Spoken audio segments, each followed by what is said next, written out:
Saksakalyan gunarnavasya Vande Guru Sri Charanarabindam.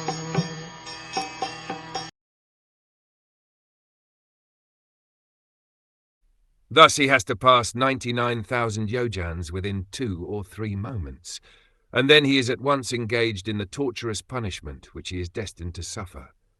1 yojan is calculated to be 8 miles, and he has to pass along a road which is therefore as much as 792,000 miles.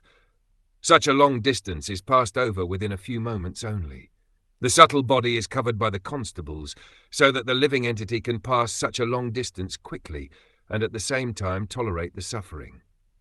This covering, although material, is of such fine elements that material scientists cannot discover what the coverings are made of.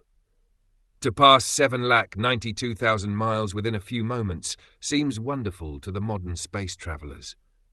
They have so far travelled at a speed of 18,000 miles per hour, but here we see that a criminal passes 792,000 miles within a few seconds only, although the process is not spiritual but material.